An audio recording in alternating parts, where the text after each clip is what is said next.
Doo-doo-doo.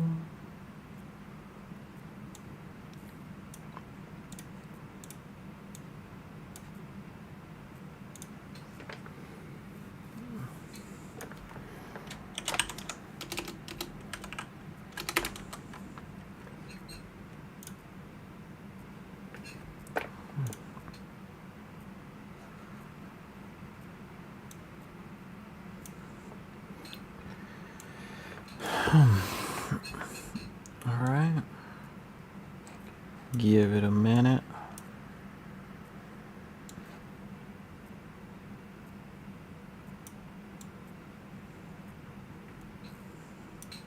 All right.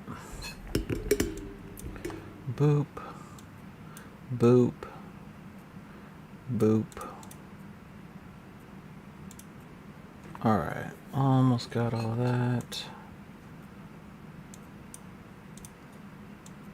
That's looking good.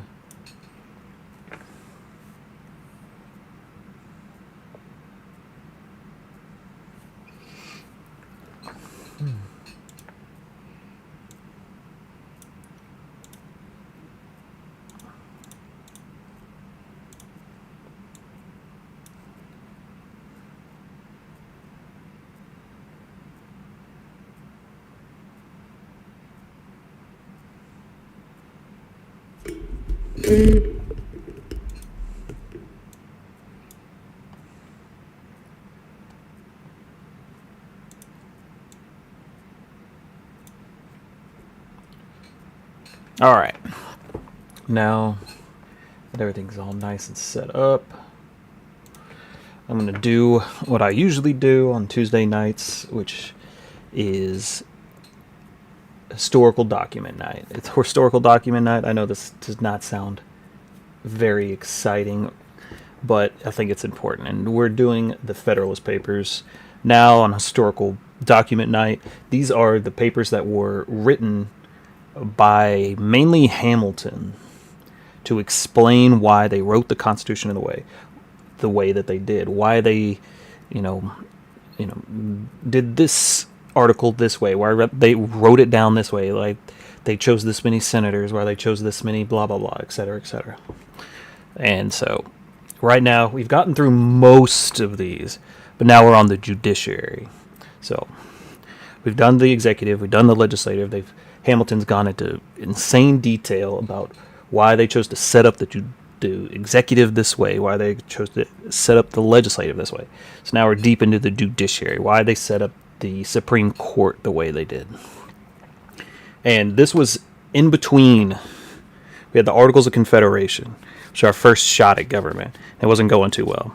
So they wrote out the Constitution. They had the Constitutional Convention, and then they wrote it. So they wrote the whole Constitution. And then there was this period after that where we're still under the Articles of Confederation.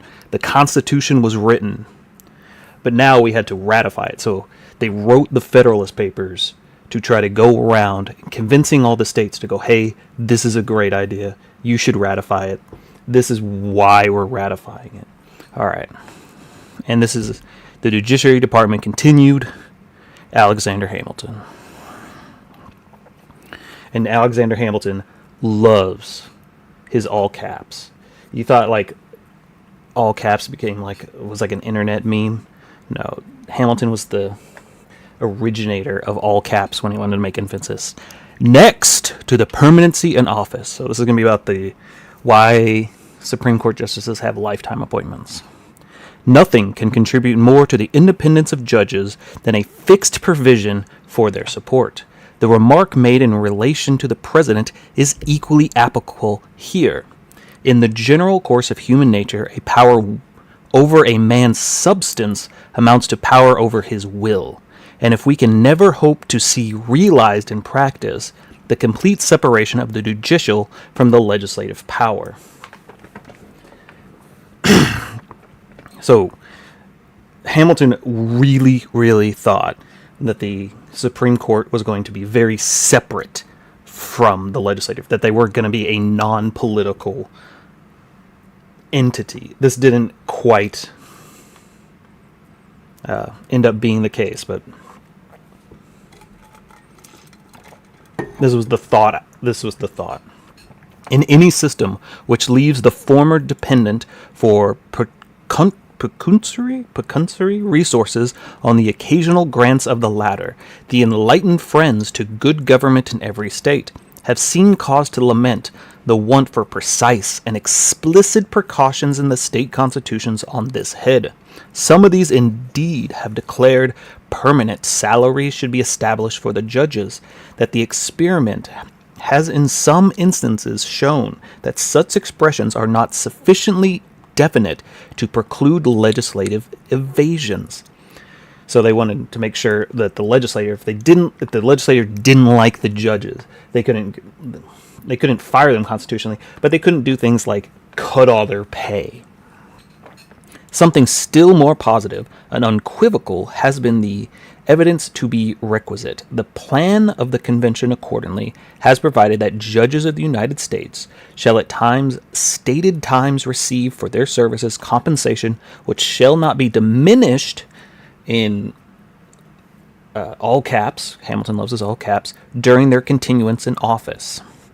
So, yeah, you can't cut the judge's pay because they're not, you couldn't like hire a Supreme Court justice and they're not doing something you like. You couldn't just say, well, fine, we know we can't fire you, so we're just gonna make your pay zero.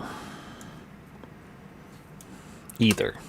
This, all circumstances considered, is the most eligible provision that could have been devised. It will readily and understood that the fluctuations in the value of money and the state of society rendered a fixed rate of compensation in the Constitution inadmissible. What might be extravagant today might in half a century become pernicious and inadequate. Inflation. They knew about inflation. They knew you can't you can't give a judge a salary that's written in the Constitution. Because imagine they made it the judges make $1,000 a year, and they wrote that into the Constitution. Nowadays, that would be completely inadequate, and you would need a constitutional rewrite to fix that. It was therefore necessary to leave it to the discretion of the legislature to vary its provisions in conformity to the variations in the circumstances, yet under such restrictions as to put it out of the power of the body to change the conditions of the individual for the worse. So it doesn't come into effect. If they do make any changes, it wouldn't come into effect until the next set of judges. So you couldn't cut their pay, but you can actually, and if you did do something like that, it wouldn't come into effect until the next set of judges. So you can't just target a person. A man may then be sure of the ground upon which he stands, and can never be deterred from his duty by the apprehension of being placed in a less eligible situation. The clause which has been quoted combines both advantages. The salaries of judicial officers may from time to time be altered, as occasion shall require, yet so as to never to lessen the allowance with which any particular judge comes into office. In respect to him, it will be observed that a difference has been made by the convention between the compensation of the president and the judges, that the former can neither be increased or diminished, that of the latter can only be diminished. This probably arose from the difference in the duration of their respective offices.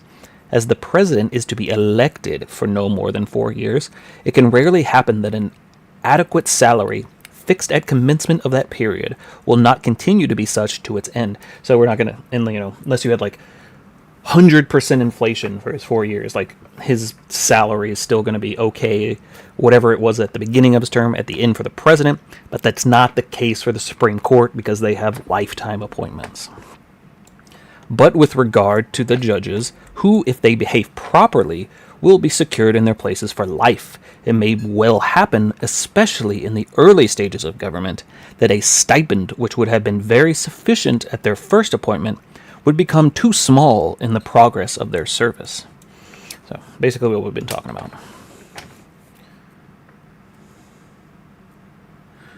This provision for the support of the judges bears every mark of prudence and efficacy, and it may be safely affirmed, together with a permanent tenure of their offices, it affords a better prospect of their independence than is discoverable in the constitutions of the states in regard to their own judges.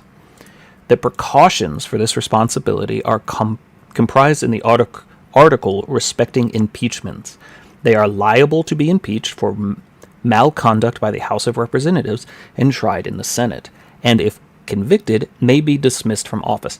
A lot of the arguments you can see in the Federalist Papers is that Hamilton really believed that impeachment was going to be a lot more common than it was. They're like, hey, if someone's not doing what they're supposed to do, if they're doing like illegal things, they'll be impeached.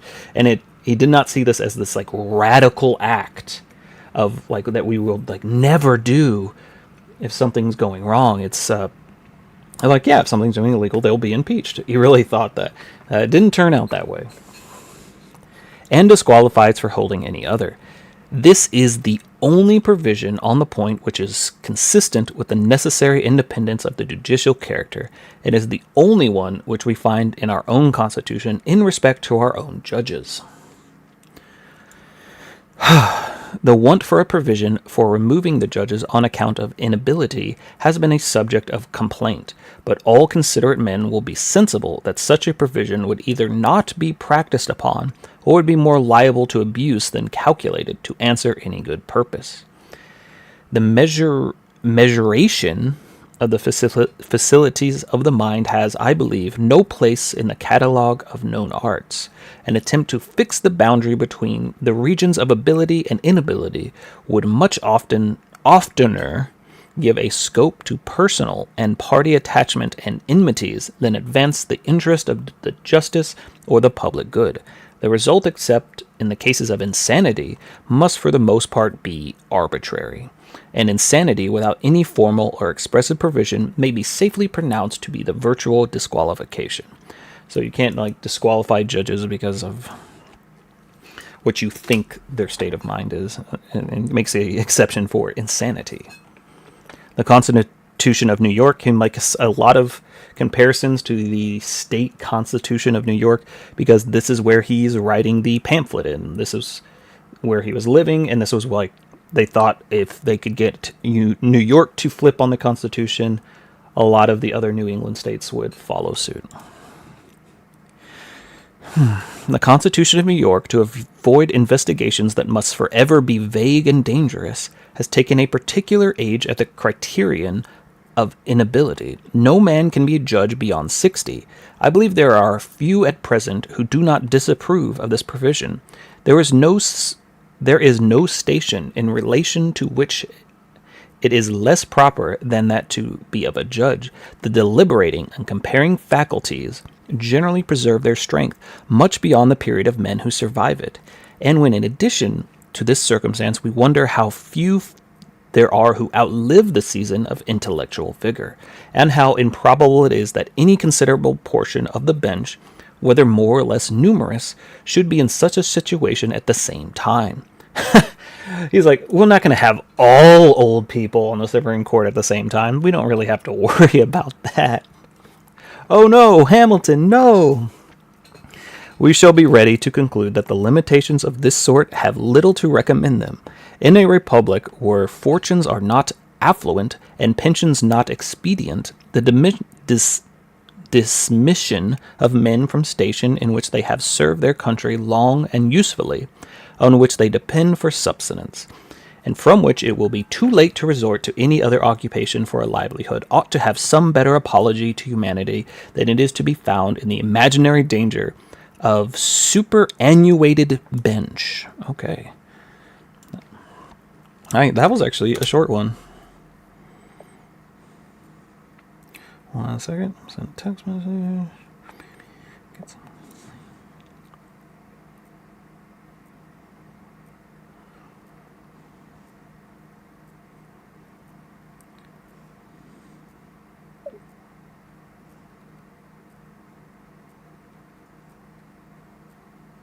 All right, number 80. We're getting closer to the end.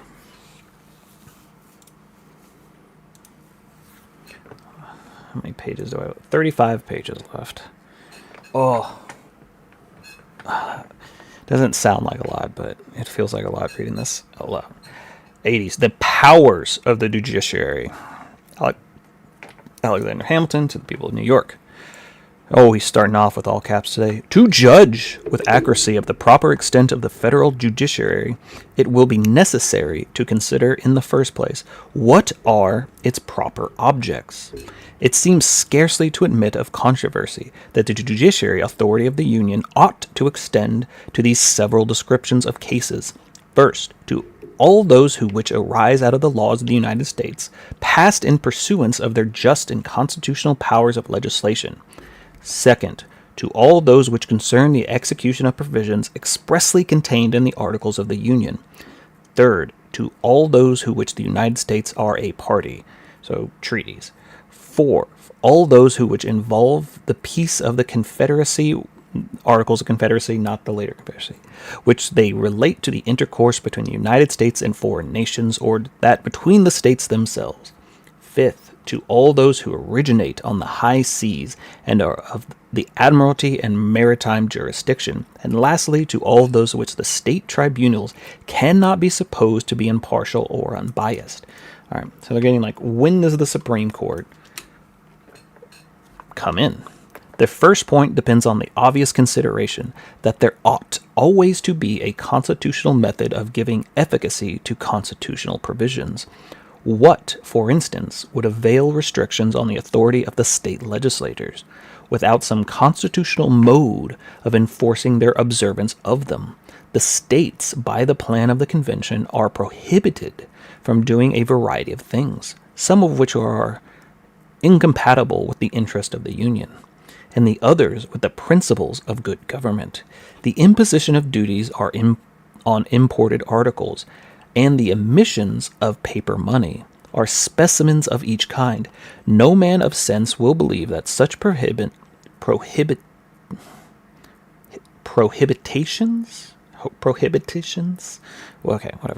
would be scrupulously regarded without some effectual power of the government to restrain or correct the infractions of them. This power must either be a direct negative on the state laws or an authority in the federal courts to overrule, as much be in the manifest contravention of the Articles of Union. There is no third course which I can imagine. The latter appears to have been thought by the convention preferable to the former, and I presume will be the most agreeable to the states. Wow, this is a very... you can see how weak the Supreme Court is in the Constitution, and how they talked about how weak the Supreme Court was back then to compare to how it might be the most powerful branch today.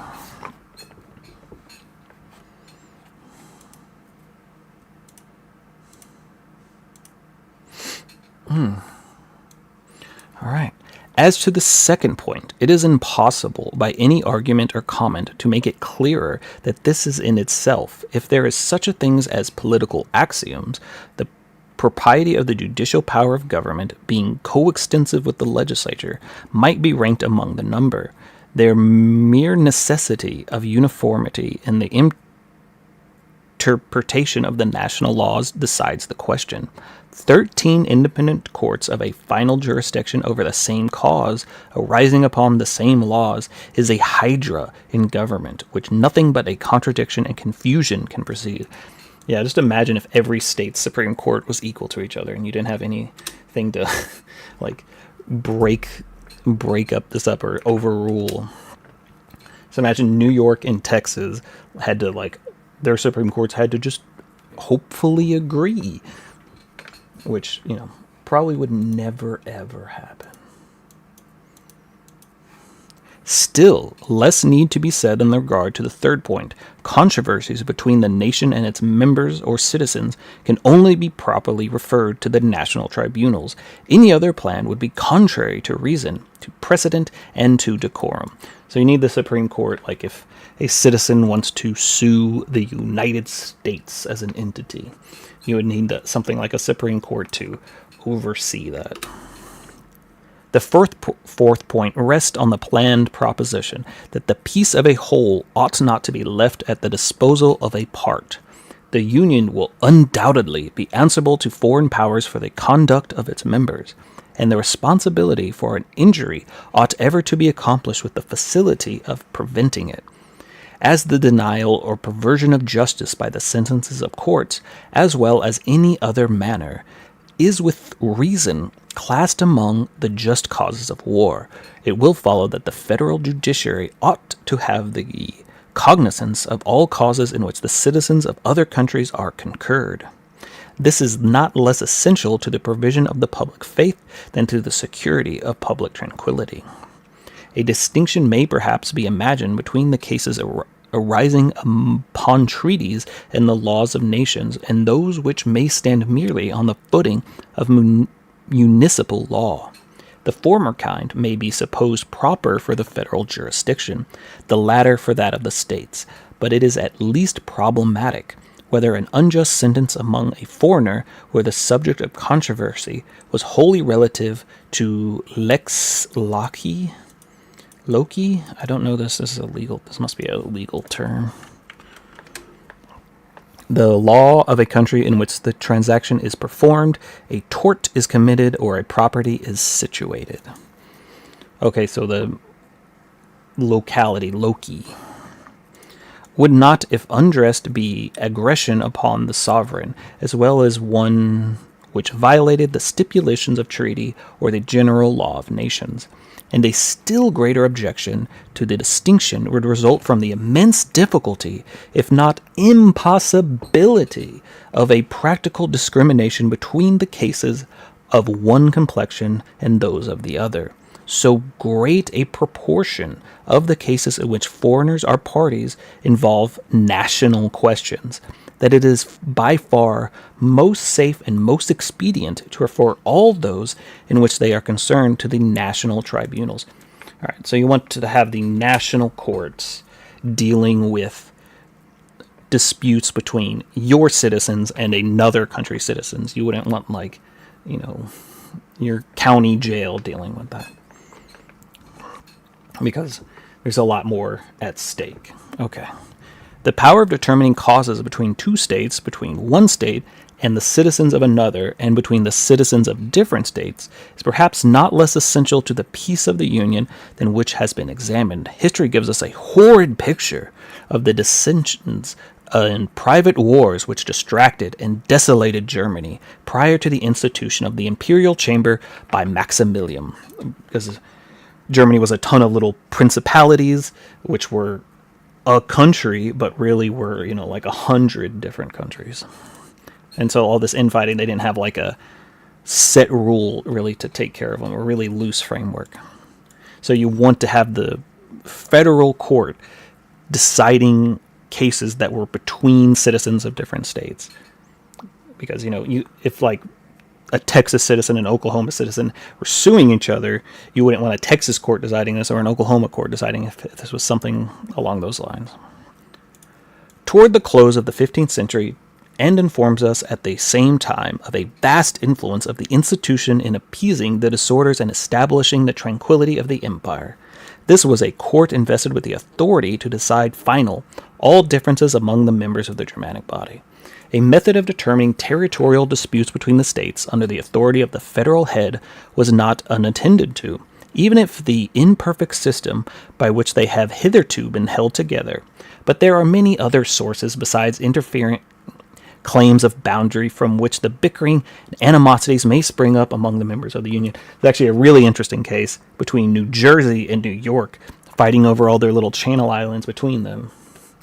And it's like New Jersey basically gave up and were like, okay, you can have all the islands, but we get complete water access. And then there was like another island where they decided with a boat race. Because the Supreme Court didn't want to get involved because the federal government was really, really weak at the time. And New York was very powerful, and they could have just said, we're not listening to you, and that would cause a ton of problems for the federal government. To some of these we have been witnesses in the courses of our past experience. It will readily be conjectured that I allude to the fraudulent laws which have been passed in too many of the states, and though the proposed Constitution establish particular guards against the repetition of these instances, which have hitherto made their appearance, yet it is warrantable to apprehend that the spirit which produced them will assume new shapes that could not be foreseen nor specifically provided against.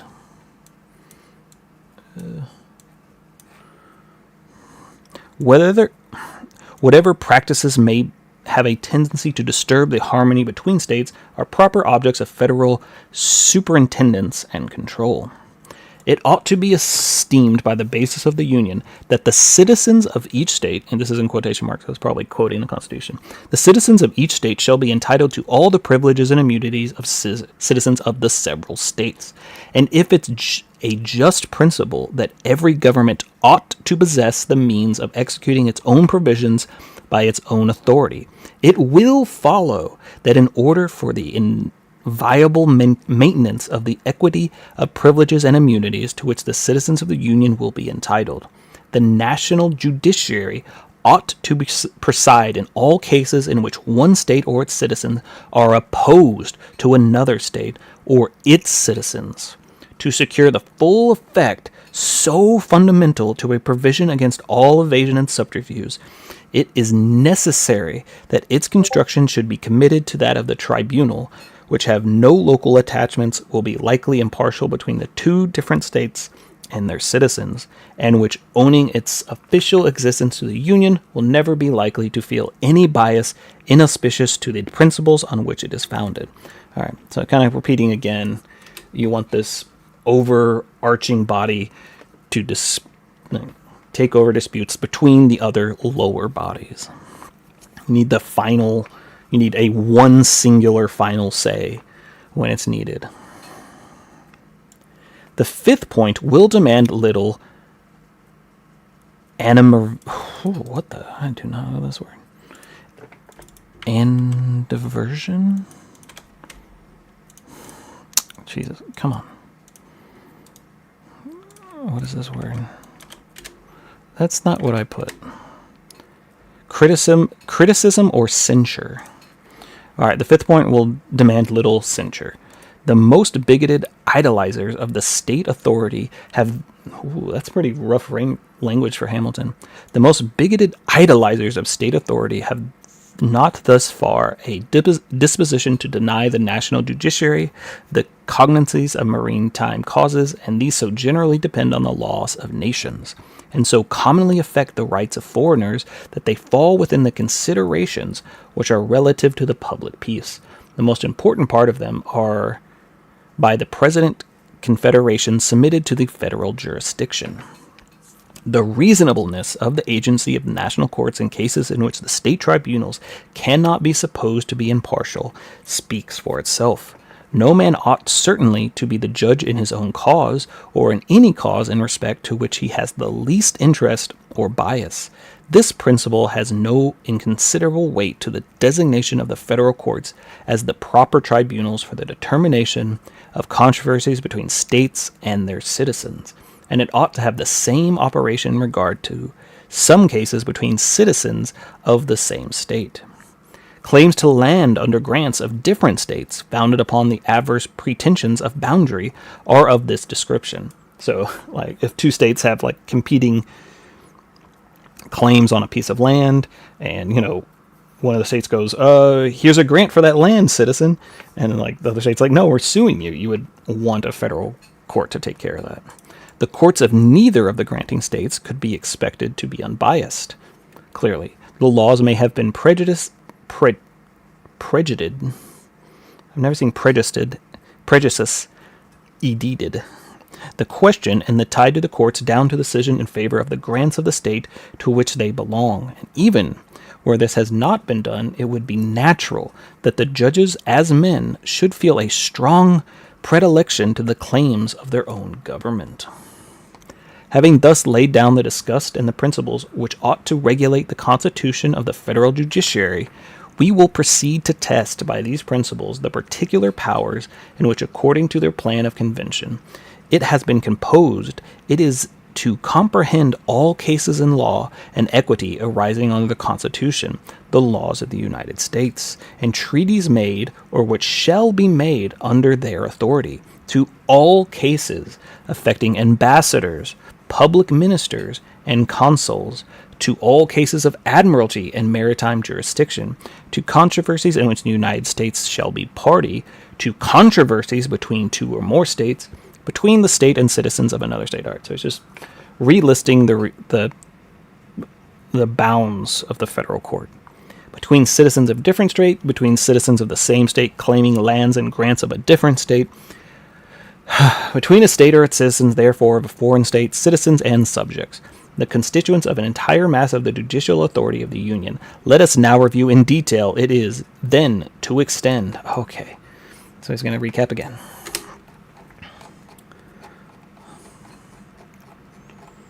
First, to all cases of law and equity arising under the Constitution, the laws of the United States.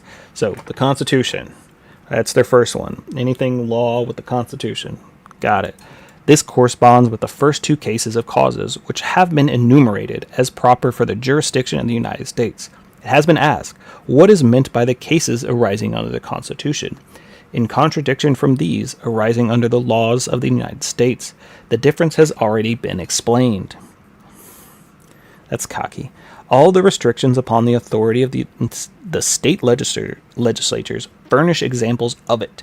They are not, for instance, to admit paper money, but the interdiction results from the Constitution, and will have no connection with any law of the United States. Should paper money, notwithstanding, be omitted, the controversies concerning it would be cases arising under the Constitution and not the laws of the United States. In the ordinary signification of the terms, this may serve as a sample of the whole. All right, so that was the first thing. No, he's still on the first thing. The Constitution. All right. It has always been asked, what need for the word equity? What equitable causes can grow out of the Constitution and laws of the United States? There is hardly a subject of litigation between individuals which may not involve the ingredients of fraud, accident, trust, or hardship, which should render the matter of the object equitable rather than a legal jurisdiction, as the distinction is known and established in the several states. It is the peculiar providence, for instance, of a court of equality to relieve against what they are called hard bargains. These are contracts which, though there may have been no direct fraud or deceit, sufficient to invalidate them in a court of law, yet there may be some undue or unconscionable advance taken of the necessities or misfortunes of one of the parties, which a court of equity would not tolerate. In such cases where foreigners were concerned on either side, it would be impossible for the federal judiciaries to do justice without equity, without an equitable as well as legal jurisdiction. Agreements to convey lands claimed under grants of different states may afford another example of the necessity of an equitable jurisdiction in the federal courts. This reasoning may not be so palatable in those states where the formal and technical distinctions between law and equity is not maintained, as in this state where it is exemplified by everyday practice. All right, so remember, first thing the Supreme Court does, Constitution. Now we're finally on to the second one. Treaties. To treaties made, or which shall be made, under the authority of the United States, and in all cases affecting ambassadors to other public ministers and consuls, these belong to the fourth class of enumerated cases, as they have an evident connection to the preservation of the national peace. All right, so it only makes sense that the federal courts would be in charge of, like, dealing with other countries. You don't want each individual state doing that. And that was a quick one. It was like one paragraph. Oh, they're getting shorter. That's that. You really want to hit that first one. Third, to cases of admiralty and maritime jurisdiction. These are altogether the fifth and enumerated classes of proper to the cognizance of natural courts. They didn't even try to defend this one. It's just kind of obvious. You know, the maritime trade with a whole nother country. You know, that's treaties. That's kind of like back to term two. Oh, that's some loud thunder. I might lose power. Fourth, to controversies in which the United States shall be party. These constitute the third and fourth of those classes. Again, kind of the same point. Fifth, to controversies between two or more states. You don't want the states deciding their own cases when it would be the detriment to another state. Okay. Between a state and citizens of another state, between citizens of a different state, these belong in the fourth of those cases and partake in some measure of the nature of the last. 6 point. To cases between citizens of the same state claiming lands under grants of different states. These fall. He's made this point so much. I need to read some of this history on these states claiming and then other states sending their citizens. There's got to be a big deal about this. And there are only instances in which the proposed constitution directly contemplates the cognizance of the disputes between the citizens of the same state. 7th, to cases between state and the citizens thereof of foreign states, citizens and subjects. These have already been explained to belong to the fourth of the enumerated classes and have been shown to be, in particular manner, the proper subjects of national jurisdiction. And then now he's going to review one more time. From this review of this particular powers of the federal judiciary, as marked down in the Constitution, it appears that there are comfortable to the principles which ought to have governed the structure of that department, and which are necessary to the perfection of the system. If some partial inconveniences should appear to be connected with the incorporation of any of them into the plan, it ought to be recollected that the national legislature will have ample authority to make such exceptions and to prescribe such regulations as to be calculated to obviate or remove these inconveniencies. The possibility of particular mischiefs can never be viewed by a well-informed mind as a solid objection to the general principle, which is calculated to avoid general mischiefs and to obtain general advantage. I like how he uses the word mischief. It's fun. All right. This is a long one. This is a real long one. Okay, how many more of these are on the judiciary? 81, 82, 83. I know it's really important, but it is, to me, the most boring. It's the judiciary. All right, the judiciary continued the distribution of the judicial authority. Alexander Hamilton to the people of New York once again. Always starting off all caps. Trying to get your attention. Let us now return to the partition of the judicial authority between different courts and their relations to each other. The judicial power of the United States is, by the plan of the convention, to be vested in one Supreme Court, and in such inferior courts as the Congress may, from time to time, ordain and establish. That ought to be one court of supreme and final jurisdiction.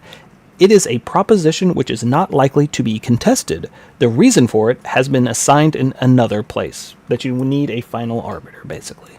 And to obvious need repetition, the only question that seems to have been raised concerning it is whether it ought to be a distinct body or a branch of the legislature. I've actually never heard that. I want to hear the argument for that the Supreme Court should just be a part of the legislative branch. The same contradiction is observable in regard to this matter, which has been remarked in several other cases. The very men who object to the Senate as a court of impeachments on the ground of improper intermixture of powers advocate by implication, at least, that the propriety of vesting ultimate decision of all causes in the whole or in part of the legislative body. So he's kind of calling out people. He's like, people are complaining that we want to make the Senate in charge of trying impeachments, but they don't want a Supreme Court. They want to put that on the legislative. That's like twice as bad. The arguments, or rather suggestions upon which the charge is founded, are to this effect. The authority of the proposed Supreme Court of the United States, which is to be separate and an independent body, will be the superior to that of the legislature.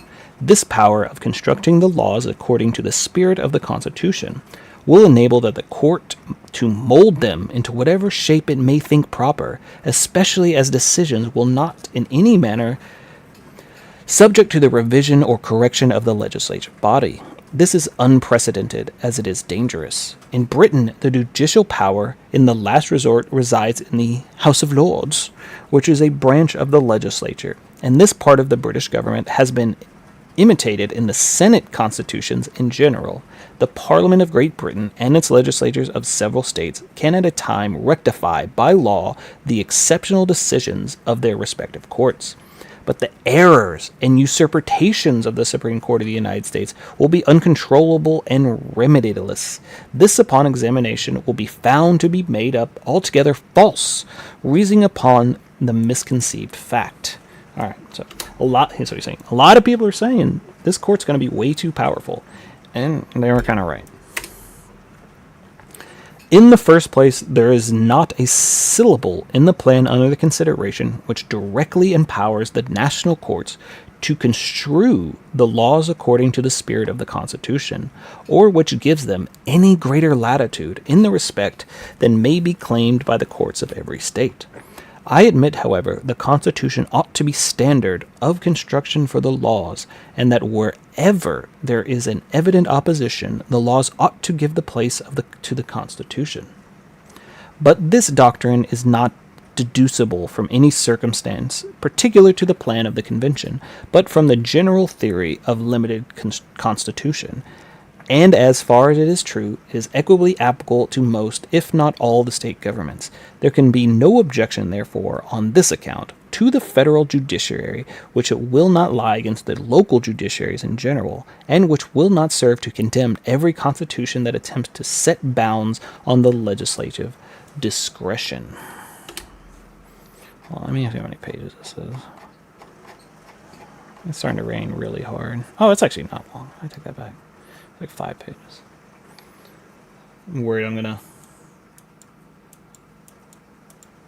Oh, I don't know if you're still in here, Mr. Gray, but you gotta go rifled, man. You gotta get that Kentucky long rifle.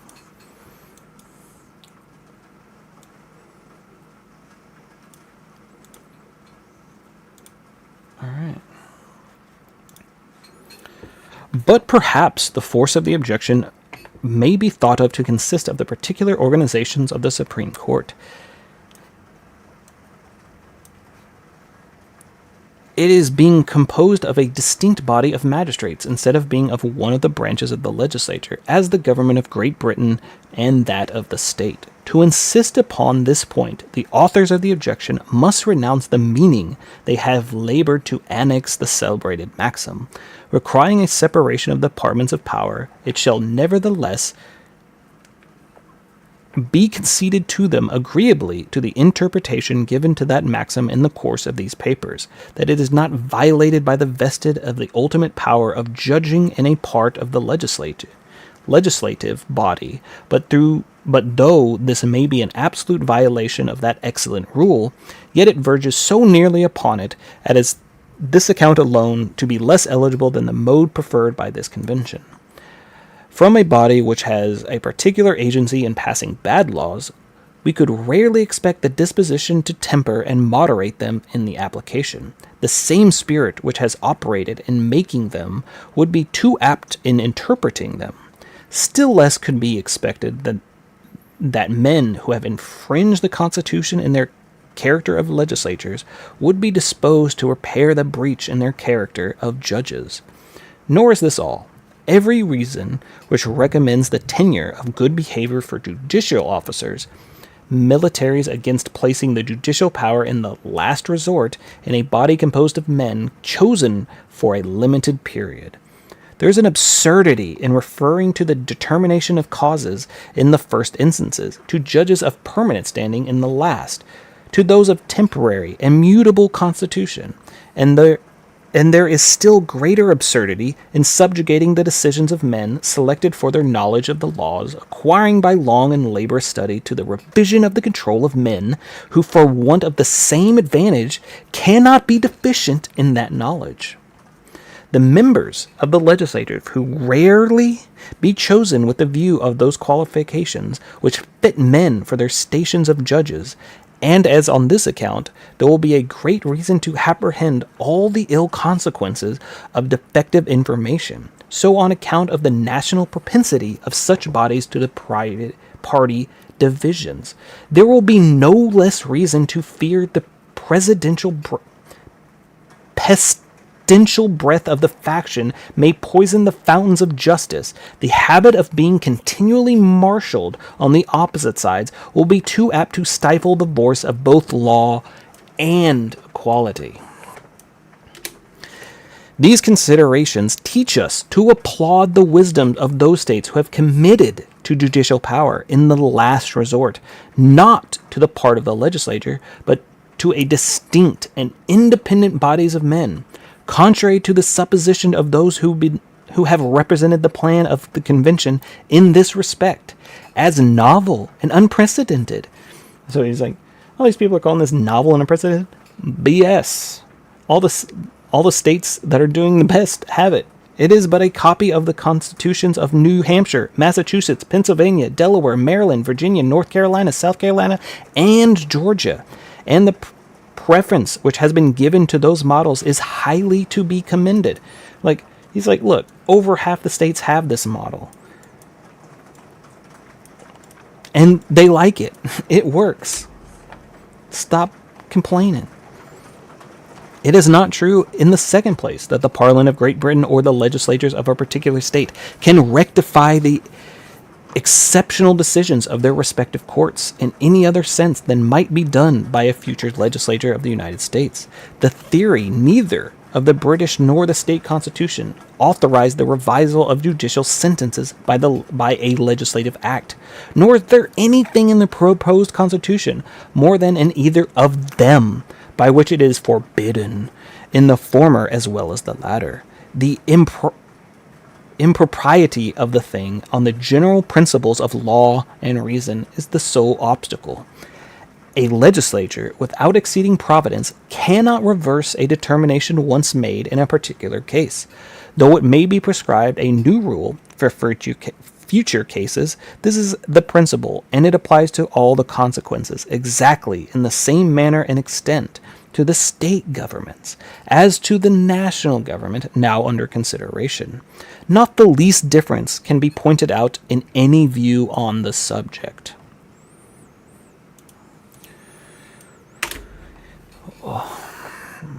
It may be the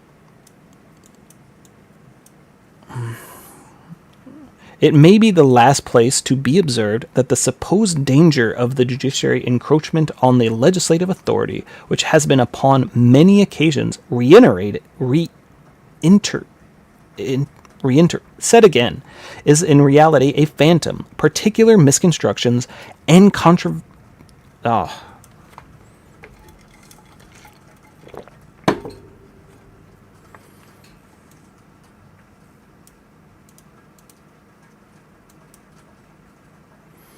Yeah, this is my last one. I'm getting real tired. Misconstructions and contraventions of the will of the legislature may thou then happen, but they can never be so extensive as to amount to an inconvenience or any sensible degree to the effect of the order of political system. This may be inferred with certainty from the general nature of the judicial power, from the objects to which it relates, from the manner in which it is exercised, from its comparative weakness, and from the total incapacity to support its usurpations by force. And the inference is greatly fortified by the consideration of the important constitutional check which the power of inciting impeachments in one part of the legislative body, and determining upon them in the other, would give to that body upon the members of the judicial department. This is alone a complete security. There never can be danger that the judges, by a series of deliberate usurpations on the authority of the legislature, would hazard the united resentment of the body entrusted with it, while this body was possessed in the means of punishing their presumption by degrading them from their stations. While this ought to remove the apprehensions of the subject, it affords at the same time a cogent argument for constructing the Senate a court for the trial of impeachments. All right.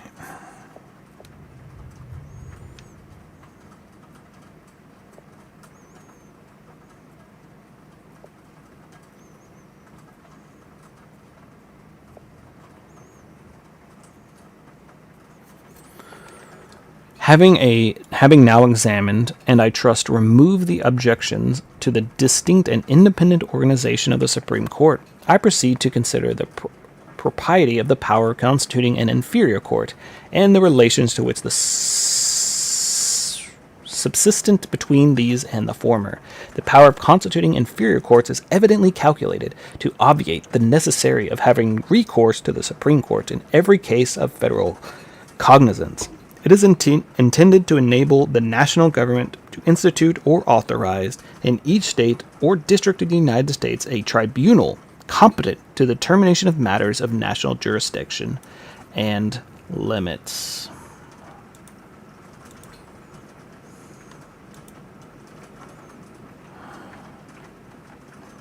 Ugh. This is actually so long.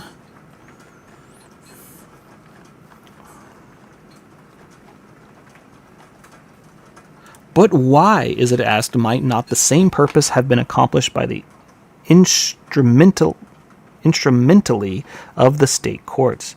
This admits of a different answers, though the fitness and competency of those courts should be allowed in the utmost latitude, yet the substance of power in question may still be regarded as necessary part of the plan, if it were only to empower the national legislature to commit them to the cognizance of causing arising out of the national constitution, to confer the power of determining such cases upon the existing courts of the several states, would perhaps be as much as to constitute tribunals, as to create new courts with the like power, but ought not more direct and explicit provision to have been made in favor of the state courts. There are, in my opinion, substantial reason against such a provision. The most discerning cannot foresee how far the prevalency of local spirit may be found to disqualify the local tribunals for the jurisdiction of national causes, whilst every man may discover that courts constituted like these of some of the states would have to be improper channels of the judicial authority of the Union. State judges, holding their offices during pleasure or from year to year, will have too little independent to be relied upon an inflexible execution of the national laws, and if there were necessity for confiding the original cognizance of power and arising under these laws to them, there would be a correspondent necessary for leaving the door of appeal as wide as possible, in proportion on the grounds of confidence in or distrust of the subordinate tribunals ought to be the facility or difficulty of appeals, as well as satisfied as I am of the property of appellate jurisdiction in the several classes of cases to which it is extended upon the plan of the convention. I should consider everything calculated to give, in practice, an unrestrained course to appeals as a source of public and private inconvenience. All right, Hamilton, that was a really long-winded sentence. Oh. I am not sure, but it will be founded highly expedient and useful to divide the United States into 4 or 5 or half a dozen districts, and to institute a federal court in each district, which we still have. We still have, you'll hear like, and people get a little confused. They'll be like, oh, the New York District Court, and that's a federal court, even though it says like New York in the name. That's just where it's at. In lieu of one in every state, the judges of these courts, with the aid of the state judges, may hold circuits for the trial of cases in the several parts of their respective districts. Justice, through them, may be administered with ease and dispatch, and appeals may be safely circumscribed with a narrow compass. This plan appears to me at present the most eligible of that could be adopted, and in order to do it, and the necessary of that power of constituting inferior courts should exist in the full extent to which it is to be found in the prose constitution. Yep, so that was one of the things the article for, which one's the judiciary? There's a Supreme Court. The legislature can make other lower courts. That's why we have this, you always hear like appeal process. You go to this, you go up to the federal courts, and then you go to the district courts, and then you go to the Supreme Court. These reasons seem sufficient to satisfy a candid mind. The want of such power would have been a great defect in the plan. Let us now examine in which manner the judicial authority is to be distributed between the supreme and inferior courts of the Union. The Supreme Court is to be invested with original jurisdiction only in cases affecting ambassadors, other public ministers, and consuls, and those in which a state shall be party. Public ministries of every class are the immediate representatives of the sovereigns. All questions in which they are concerned are so directly connected with the public peace that as well for the preservation of this, as out of respect to the sovereignties they represent. It is both expedient and proper that such questions should be submitted in the first instances to the higher judiciary of the nation. Though consuls have not in strictness a diplomatic character, yet as they are the public agents of the nation to which they belong, the same observation is in a great measure applicable to them. In cases in which the state might happen to be a party, it would ill suit its dignity to be turned over to an inferior tribunal. Though it may be a rather digression from the immediate subject of this paper, I shall take occasion to mention here that a supposition which has excited some alarm upon a very mistaken grounds. It has been suggested, so people are saying, that an assignment of public securities of one state to the citizens of another would enable them to prosecute that state in federal courts for the amount of those securities. A suggestion which the following considerations prove to be without foundation. All right, so why is this without foundation? You need to hurry this up, Hamilton. It is inherent to the nature of sovereignty to be amenable to the suit of an individual without its consent. This is a general sense and the general practice of mankind, and the exemption as of one of the attributes of sovereignty. It is now enjoyed by the government of every state in the Union, unless, therefore, there is a surrender of this immunity in the plan of the convention, it will remain with the states. And the danger intimidated must be merely ideal. The circumstances which are necessary to produce an alienation of state sovereignty were discussed in considering the article of taxation, and need not to be repeated here.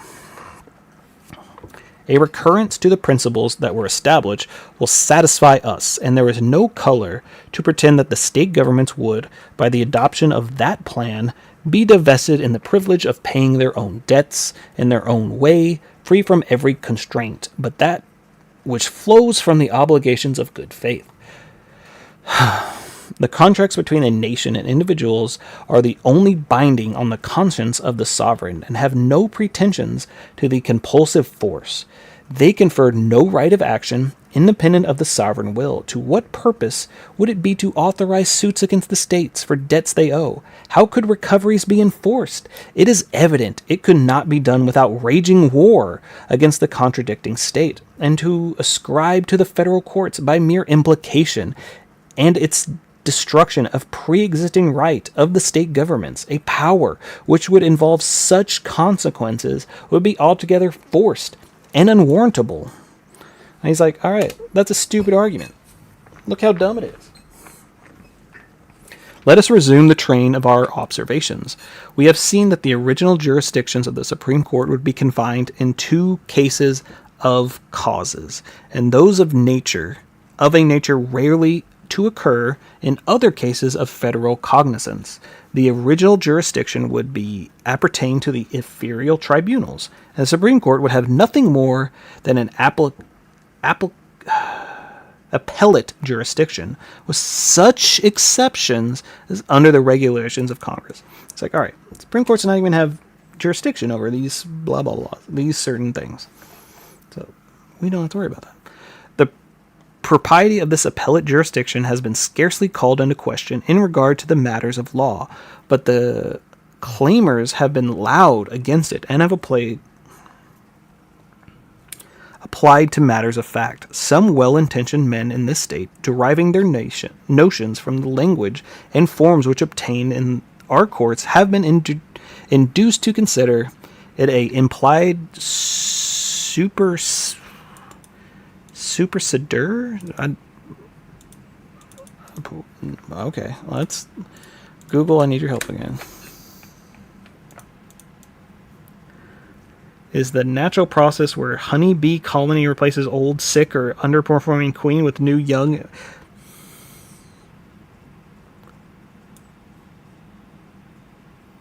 What does that mean? This has to do with. Okay, this must be a word that we don't use anymore, and it's only used in that way anymore. To consider an implied superseder of the trial by jury in favor of the civil law mode of trial, which prevails in our own courts of admiralty, probate, and chancery. A technical sense has been affixed to the term appellate, which in our law parlance is commonly used in reference to appeals in the course of the civil law. But if I am not misinformed, the same meaning would not be given to it in any part of New England. There is an appeal from one jury to another is familiar both in language and practice, and is even a matter of course until there have been two verdicts on the same side. The word appellate, therefore, is not to be understood in the same sense in New England as in New York, which shows the impropriety of technical interpretation derived from the jurisprudence of any particular state. The expression taken in the abstract denotes nothing more than the power of one tribunal to review the proceedings of another, either as a new law or fact, or both. The mode of doing it may depend on the ancient customs of legislative provision. In the new government, it must depend on the latter. It may be with or without the aid of a jury, and may be judged advisable. If therefore the re-examination of the fact, once determined by a jury, should in any case be admitted under the proposed Constitution, it may be so regulated as to be done by a second jury, either by remaining the cause of the court below for the second trial of fact, or by directing an issue immediately out of the Supreme Court. Now, some of these have been dry, but this one has been extra dry. But it does not follow that the re-examination of the fact, once ascertained by a jury, will be permitted in the Supreme Court. Why may not it be said that the strictest propriety, when a writ of error is brought from the inferior to the superior court of law in this state, that the latter has jurisdiction of the fact as well as the law? It is true it cannot institute a new inquiry concerning the facts, but it takes cognizance of it as it appears upon the record, and pronounces the law arising upon it. This is a jurisdiction of both fact and law, nor is it even possible to separate them. Though the common law of courts of this state ascertains dispute facts of the jury, yet they unquestionably have jurisdiction of both fact and law, and accordingly, when the former is agreed in the pledgings, they have no recourse to jury, but proceed at once to judgment. I contend, therefore, on this ground, that the expressions, the appellate jurisdiction both to law and fact, do not necessarily imply re-examination. How has there been inactivity?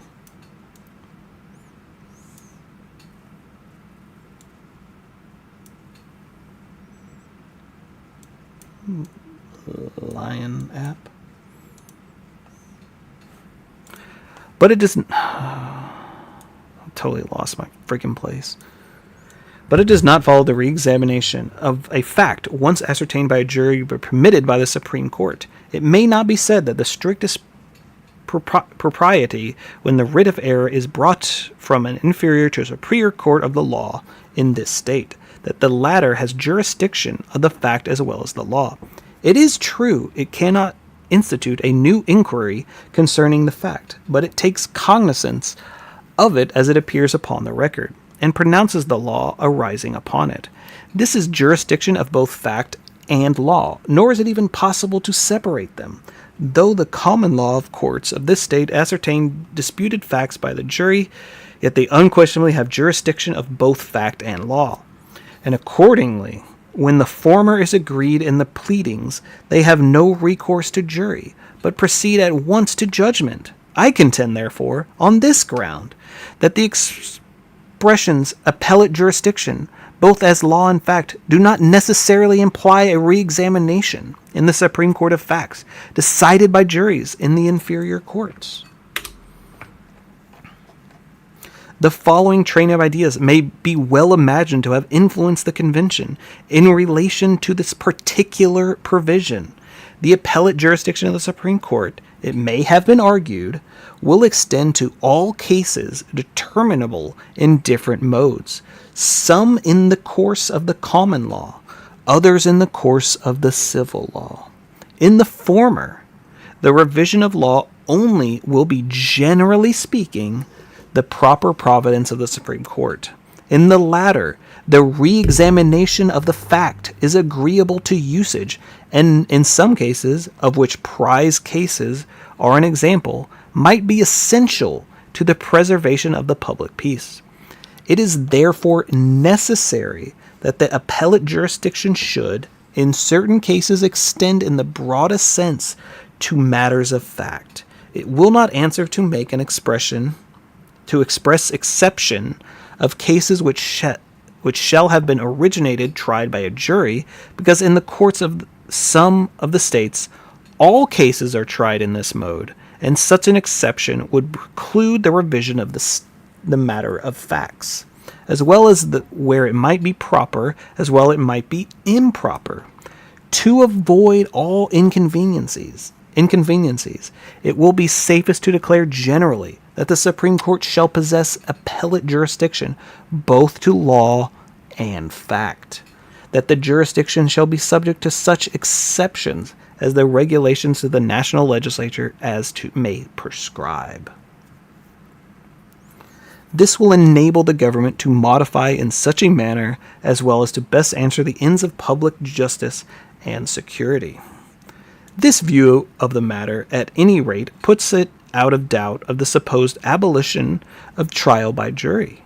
But the operation of this provision is fallacious and untrue. The legislature of the United States would certainly have the power to provide that in the appeals of the Supreme Court there should be no re-examination of the facts where they had been tried in the original cases by juries. This would certainly be an authorized exception, but if, for the reason already intimated, it should be thought too extensive, it might be qualified with limitation, as such cases can only be determinable at common law in the mode of trial. The amount of observation hitherto on the authority of the judicial department is this, that it has been carefully restricted to those cases which manifestly proper the cognizance of the national judiciary, that the partition of this authority is very small portion of the original jurisdiction has been preserved to the Supreme Court, and the rest consigned to subordinate tribunals, that the Supreme Court will possess an appellate jurisdiction, both as to law and fact, and in all cases referred to them, both subject to the expectations and regulations which may be thought advisable. This is an appellate jurisdiction does, and in no cases, abolish trial by jury, and that an ordinary degree of prudence and integrity in the national councils will ensure us solid advantages from the establishment of a proposed judiciary without exposing us to any of the inconveniencies which have been predicted from the source. I think he kind of, I don't know if it's fair to say he was wrong about some of the criticisms of the Supreme Court, and then he was wrong that his argument is bad. His argument's good, if not dry, but he was kind of wrong. All right. I've been reading out loud for an hour now. My voice is getting tired. It's getting late. I will be back next Tuesday with more historic reading. We are down to only 24 pages left on the Federalist papers before we move on. Sometimes I'll stream on other days gaming news, other stuff like that. So, but if you liked anything, if you want to come back next Tuesday, throw me a follow, throw me a like. We'll be back with more of the judiciary. We're almost done with the judiciary.